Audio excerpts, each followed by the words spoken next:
au bord humide. Imaginez un jour que vous vous présentez au comptoir, tu te présentes au comptoir d'Air Suisse, le Swiss Air. Air France, voilà, Air France ou Swiss Air. Et tu vas enregistrer tes bagages. Tu arrives, ta valise est bourrée à craquer, mais c'est bien fermé, on a même mis un cordon autour. Et pourtant, il y a des choses qui sortent. Il y a plein de choses. Bon, il y a une manche qui sort là, il y a une jambe de pantalon, il y a la moitié d'une chaussette, il y a des choses tout autour sur les côtés. Bon, tu arrives, et là, on pourrait dire, bah, je suis désolé, mais on ne peut pas enregistrer ta valise comme ça, votre valise comme ça. Il va falloir que tout rentre dans la valise. Et on est d'accord, il sort des ciseaux et il commence à couper. Il coupe les pantalons, il coupe tout autour, il dit, voilà, tout est à l'intérieur de la valise. L'athée est comme cet homme. C'est quelque chose qui n'entre pas dans sa vision du monde, il coupe. Il dit, c'est pas réel. Ça compte pas.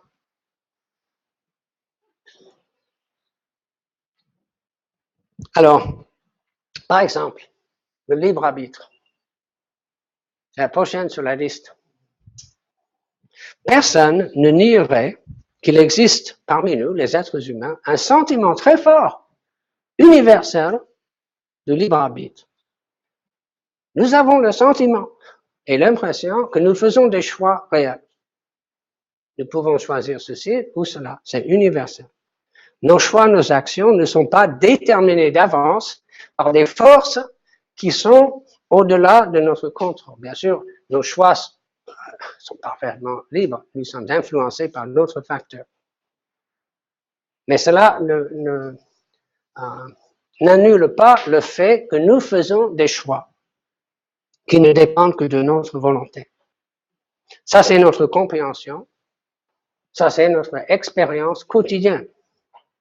Chacun de nous, spontanément, intuitivement, nous avons conscience d'être des agents actifs qui ont la faculté de choisir. Bon, c'est vrai. Nous pouvons choisir de manger le poulet ou le bœuf. Nous pouvons choisir de manger un gâteau ou des fruits, une salade de fruits. Nous pouvons choisir de tourner à droite ou à gauche, de vivre en Suisse ou en France. Nous pouvons choisir. Même si nos choix sont influencés par d'autres facteurs extérieurs, parfois très influencés, ces choix ne sont pas déterminés. Voilà comment nous vivons le libre arbitre. Tout le monde, pas simplement les chrétiens, mais tout le monde vit comme ça. Alors, qu'est-ce que disent les athées, les philosophes? C'est intéressant ce qu'ils disent. Mais je veux dire, ils ne croient pas au libre arbitre. Mais écoutez ce qu'ils disent. Ça, c'est Sam Harris. Il se plaint. Les gens trouvent la notion du libre arbitre si intuitivement évidente qu'il est très difficile de leur faire penser clairement au sujet du déterminisme. C'est-à-dire qu'ils sont tellement convaincus qu'ils font des choix libres, c'est difficile de les convaincre qu'ils n'ont aucune liberté du tout. Jean Searle, c'est un philosophe de l'esprit, pas beaucoup de l'esprit. Il admet que cette notion commune de la libre volonté est indispensable, même si c'est pas vrai. Il faut vivre comme si c'était vrai, même si c'est pas vrai. Vous voyez ce que je veux dire? Regardez ça. Nous ne pouvons agir que sous la présupposition de la liberté, du choix, que nous croyons ou non à la liberté. Nous les athées, on ne croit pas à la liberté. Mais il faut vivre comme on était libre. On ne pouvait pas faire autrement.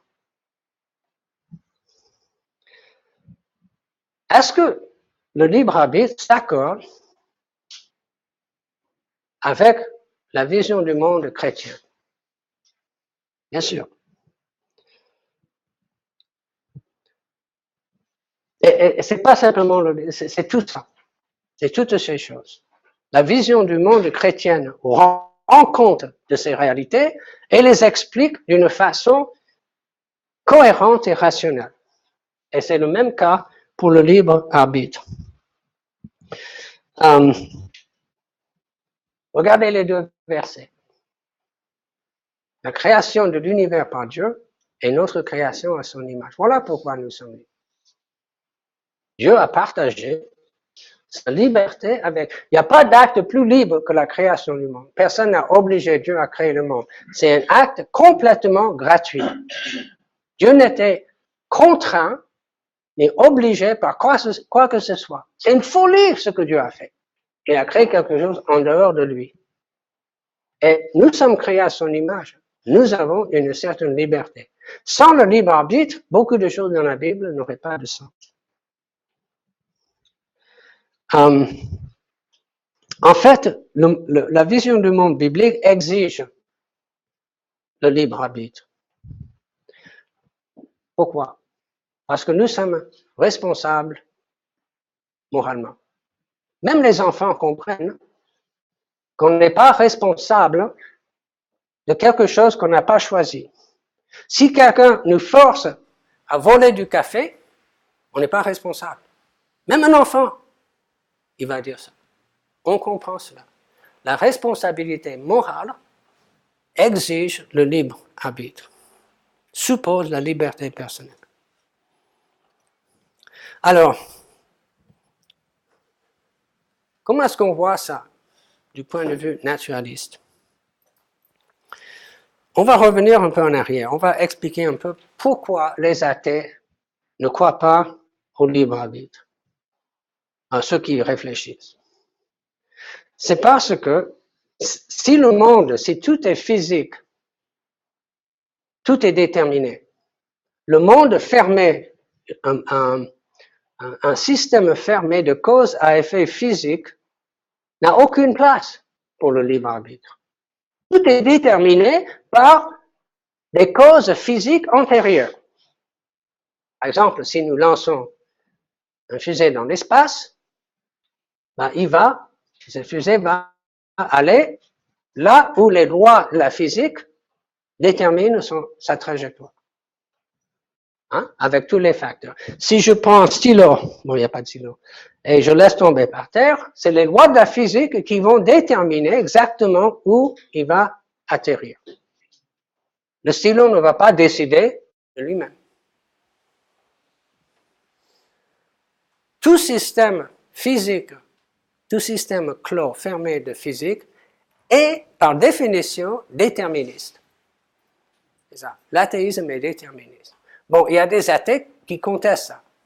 Et ça, c'est intéressant. Il y avait un grand congrès, disons, d'athées en Angleterre il y a 1-2 ans, et on peut trouver les transcriptions de cela, et ils se battent entre eux, parce qu'il y en a qui disent non, il faut accepter la liberté, et disent non, mais on ne peut pas. Notre philosophie ne permet pas la liberté. Et c'est un grand débat entre athées. Bon, il y en a qui vivent dans la réalité plus que d'autres. Les systèmes physiques sont nécessairement déterministes. Ça veut dire qu'on n'a pas le choix. Tout est déterminé par des phénomènes physiques antérieurs.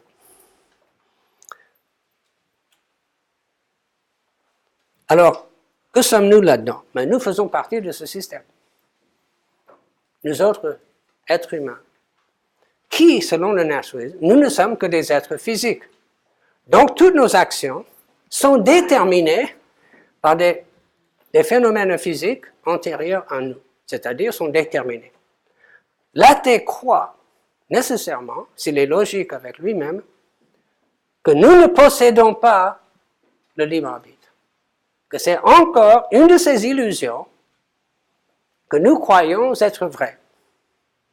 Et certains athées disent, en fait, il est presque nécessaire de soutenir cette illusion, tellement elle est répandue, tellement elle est importante dans notre vie. Vous et moi, tout ce qui nous concerne, nos pensées, nos intentions, nos choix, nous faisons partie de cette machine. Et cette machine est déterminée par des lois physiques, non pas par des choix faits par une entité en dehors du système. c'est-à-dire notre esprit. Vous comprenez là? J'essaie de... Il ne peut pas y avoir un esprit qui agit sur le système. Tout doit se passer à l'intérieur du monde physique. Et c'est pour ça que les athées ne croient pas au libre arbitre. Alors, encore une fois, les athées le disent volontiers. Ils le disent. Regardez.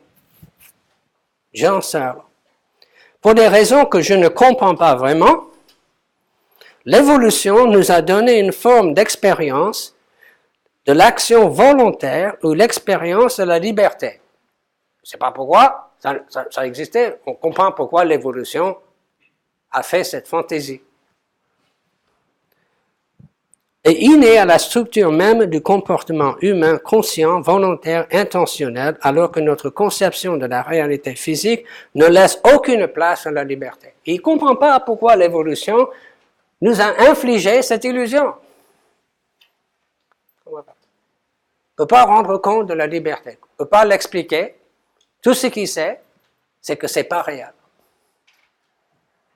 Sam Harris, c'est l'athée le plus célèbre actuellement. Alors, il déclare lui aussi que la liberté est une illusion. La pensée et le comportement des êtres humains sont déterminés par les conditions antérieures de l'univers et de ses lois. Tout ce que nous faisons est déterminé par les causes physiques, non pas par les libres décisions d'un moi qui n'est pas physique. Nous sommes poussés par le hasard et la nécessité, tout comme une marionnette qu'on fait danser en tirant ses fils. Il a même écrit un livre, Sam Harris, qui montre l'être humain avec des fils, comme si c'était une marionnette. Ça, c'est le titre de son livre.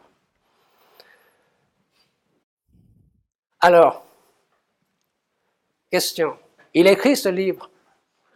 Et dans ce livre, il y a des mots, il y a des expressions, il y a des phrases qui ont été déterminées, non pas par son esprit intelligent, mais par des causes physiques antérieures. Pourquoi est-ce que je devrais lire son livre? Il y a 2-3 ans, il parlait avec un journaliste français, parce qu'il voyage dans le monde, il est très célèbre. Et il a dit, j'aimerais vivre 100 ans. Non, il a dit, j'aimerais vivre assez longtemps pour écrire 100 livres. Mais pourquoi veut-il écrire 100 livres? Pourquoi? Si sa pensée est déterminée par des conditions antérieures de l'univers physique, s'il n'est qu'une marionnette dont on tire les fils, pourquoi mettre ses pensées par écrit? Pourquoi les lire?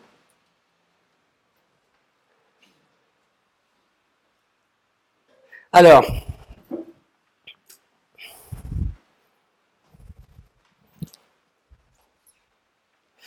revenons à nos moutons apologétiques. Une chose que j'espère que vous commencez à comprendre l'importance de bien saisir la façon de penser des gens que nous voulons évangéliser. Vous voyez combien c'est important? Sinon, il n'y aura pas de communication. Nous, on va dire des mots, mais qui n'atteignent pas leur cible. On va combattre, on va livrer les mauvaises batailles, parce que nous ne comprenons pas la pensée de celui qui est en face de nous. C'est vraiment important de faire ça. Si on vivait en Algérie, ce serait autre chose. Mais nous vivons dans l'Occident. Et ça, c'est la façon de penser des gens que nous rencontrons dans la rue. La caissière au supermarché, c'est comme ça qu'ils pensent. Même s'ils ne réfléchissent pas à ça. Même si tu dis le mot subjectif, c'est quoi ça? Ça ne change rien. Ils habitent cette maison de la vérité, qu'ils le sachent ou pas. Et si on ne prend ça, je recommence, si on ne prend pas ça en considération, ça va être très difficile pour nous de le faire déménager. Alors, c'est pas facile hein, de faire ça. Pas ça. Je l'admets, pas facile. Comment introduire ça dans une conversation? Il faut avoir une relation d'amour et vraiment se soucier du bien-être de la personne. Et même encore, c'est pas gagné. Il faut beaucoup de patience. Et j'ai pas de formule. Hein. J'ai dit à Justin, j'ai pas une formule. Vous pouvez prononcer et pouf, quelqu'un est prêt à discuter. Ça marche pas comme ça. Mais je crois que vous savez le faire. Peut-être mieux que moi.